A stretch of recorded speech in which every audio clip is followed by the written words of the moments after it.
I'm Amy Giaquinto and I am Mama Fix-It. And on today's episode, I'm going to show you how to get your sprinklers up and running after they've been winterized. Oh joy, yoo-hoo! So what you're going to need is, I like to have a screwdriver that's just a standard flathead screwdriver with a small little flathead.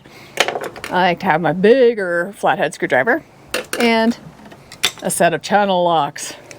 All right, let's get moving. So the first thing you're going to want to do is you're going to want to find your sprinkler box, and that looks like this. Bum, bum, ba. Isn't that nifty? And usually there's a little tab here, and you can use a screwdriver like this, pop, to pop the tab. But because this is already off part way, because I don't like putting it on all the way because it's almost impossible for me to get it off, I leave it off. So now you're going to find all these spider webs in here. Oh, gross! Ah! And you're going to use your screwdriver to get rid of them, because nobody wants to be reaching down into spider webs, right? Yeah, see? Okay, so now that that's all cleaned up, I just kind of wipe the goop off of there. See? All done. No. There's nothing to be afraid of. Remember, spiders are afraid of you. You are way bigger than they are. The first thing you want to do is you want to tighten anything that you loosen during the winter. And this here is how I drained the lines. So I'm just going to tighten it. And I'm going to use my channel locks to make it completely tight here. Once I finger tight. There we go. It feels good there. Get this out of here. Okay. Channel locks. These tools can be really a pain in the butt. But you want to just set them. See, I suck at using these things. This is like my least favorite tool. There you go, just like that. So that they're big enough. And I need them a little bit bigger.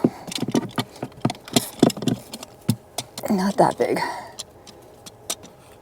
And it's hard to do this with one hand, so remember, you're going to be doing it two hands. Okay, there you go. You don't want to over tighten because it is plastic, so just nice and firm so that it's tight enough. The other thing you need to do is that these things here, they are your solenoids. They're what powers your valves. Because see, your wires from here go and they tie into each of your different sprinkler zones. So what you're going to do is you're going to tighten those, because I always loosen them for the winter. And there we go. And here we go. And usually, if you turn on your water and your sprinkler box floods, it's because you didn't tighten those, or it's also because you did not tighten these little guys. These here also need to be tightened. And they activate the valves. Okay. See, make sure you tighten all three of them.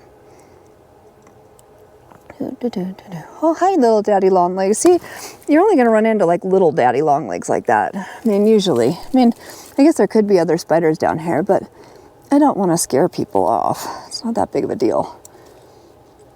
Okay, because most spiders don't like light. Okay, so I always go through and just test each of my joints too, to make sure that they're all nice and tight and snug and everything looks good. So this here, I'm leaving because this was part of, we have a Campy sprinkler system here, and it's not in regs because we don't have a regulator on it.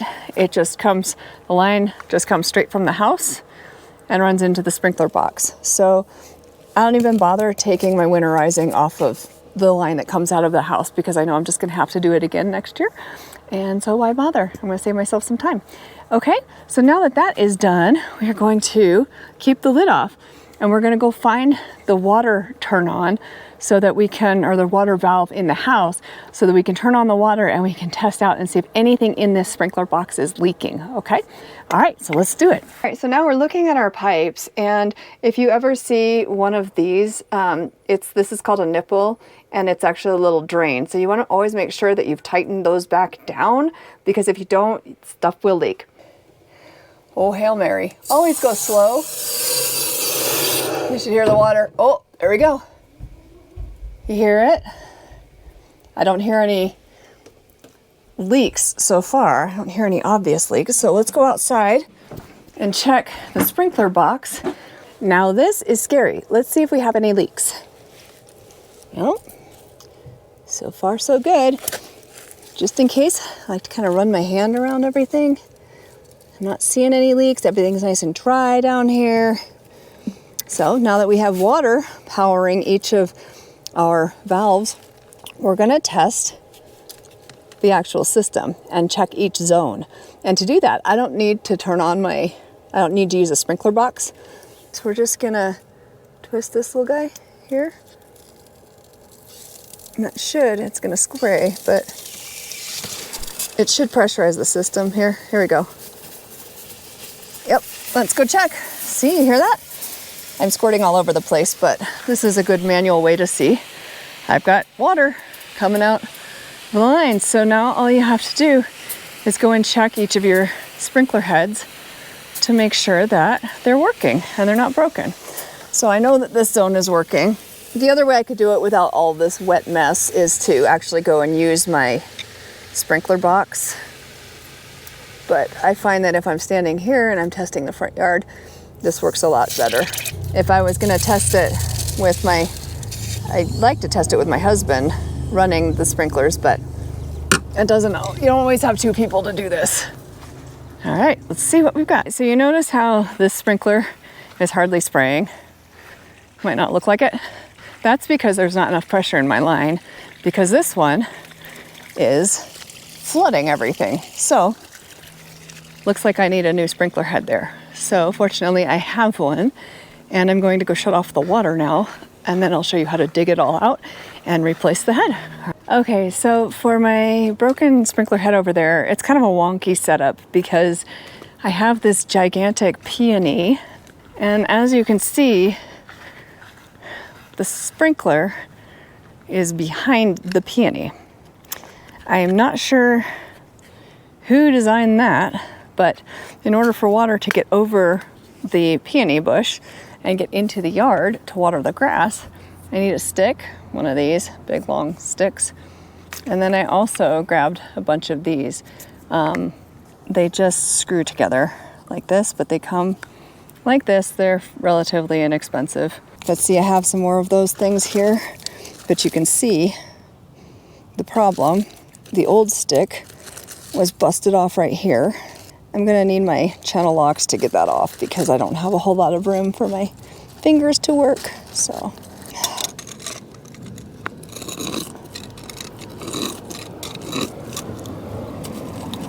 I'm gonna try and clear off some of this mud too around here, because see this white piece down here?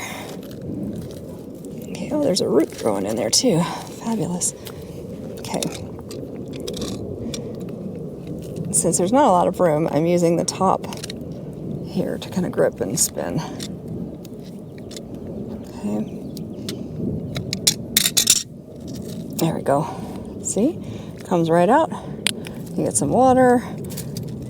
Depending on how much water you have, it could potentially fill the hole, but don't worry about it. Okay. All right.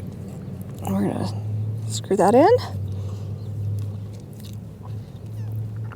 Okay. Nice and tight, but not over tight, because if you over tighten it, you can crack the female adapter here, which is just PVC. And I don't like to have to replace that, so I try not to go too tight. If you don't go tight enough, then it leaks. Okay, so we're gonna stick our stick in here. And again, oops, cross-threading it, hold on. There we go, it's still cross-threading. Just be super careful when you're screwing this in, because as you see, the rest of these are moving, and that can crack anything all the way down the line. Here, or up the line, whatever. Okay, and the final step is come all the way up here. Take your sprinkler head, see, it's nifty, screwed on here. And again, be careful because you're gonna spin some of that down there. This is totally not kosher, by the way. If I was smart, I would hire somebody to completely dig up this part of the system and move it, but I don't wanna do that. So, we're gonna mama fix it. I'm gonna move my rock back into place. See, I don't like this connection. I'm gonna fix it because that's what Mama does. Mama fixes things.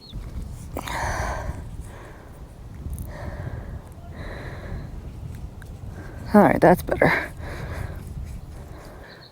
Doesn't that look better? That looks better. Okay, we're gonna screw this back in. Sometimes when you're trying to screw things together and they don't feel like they're going in right, take them apart at a different level and then try again. Because sometimes that's just what you have to do to make it work. All right, that looks better. See, sprinkler. Okay, let's go check. Let's go turn the water on. Coming back over here. Is it this zone? I don't remember which zone it was. I think. This works. I'm not seeing any leaks all the way down. It's just leaking from the top of the sprinkler head. Maybe that's leaking a little bit there. I don't know. Let's see. No, that's coming down from the top. Because I left a little slack, see how it's spraying the street? I can just spin my head around. Otherwise, and I can adjust this based on here. I can make it smaller or narrower with this particular sprinkler head. So make sure I'm not spraying the ground anywhere. Oops, see here? This top ring. And here. And then with my small screwdriver, if I wanted to adjust how much water was coming out of this one, I would adjust it here. Okay?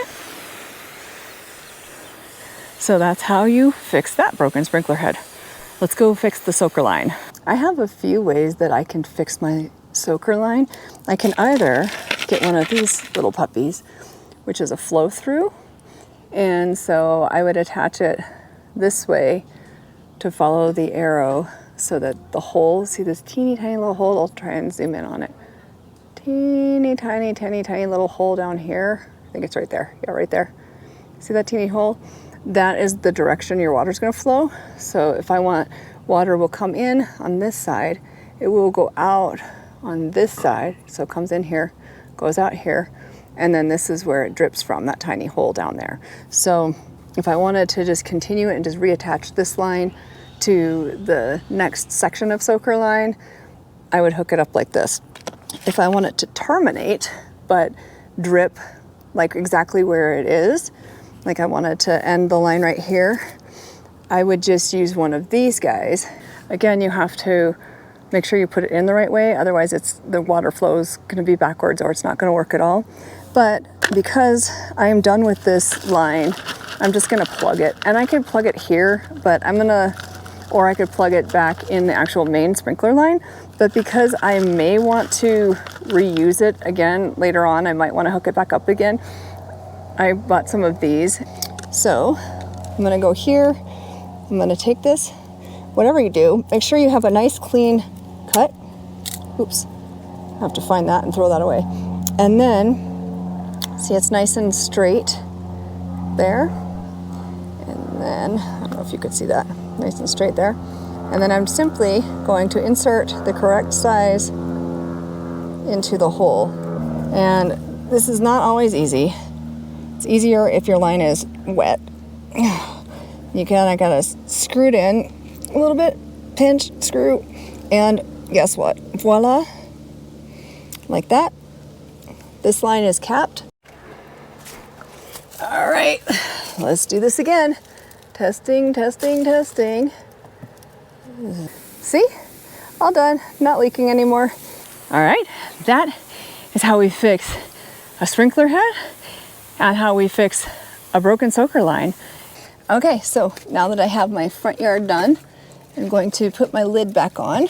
See, there's a little tab there that's allegedly supposed to fit in the hole here and here, and there's another tab on this side. As a Mama Fix-It, I hate trying to deal with those. So because this sprinkler box is hidden back here, I don't worry about making it perfect. I probably should, but I don't. If you have a sprinkler box that's where somebody could step on it, you're gonna have to flatten it out and make sure that it's sealed all the way.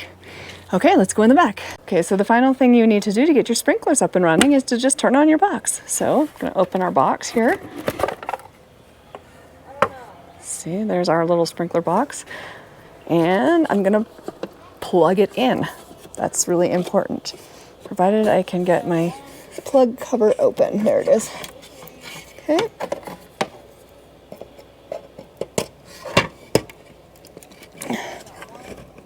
Okay. There we go. Put this over here. I'm gonna do a quick test run because guess what? I've got kids in the front yard. This should be really funny.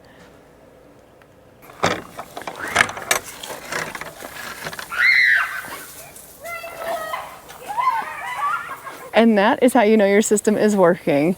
I am Amy Giaquinto and I am Mama Fix It. If you like my videos, please like and subscribe. Sharing is caring, so share them with your friends, your family members, total strangers, and then take cover. Stay tuned for part 2 where I'll show you how to fix a jammed or broken sprinkler valve and repair broken PVC pipes. Check out my website at www.amygiaquinto.com. Bye. I get pine needles in my backside, like down my pants. Oh, this one's still cross-threading.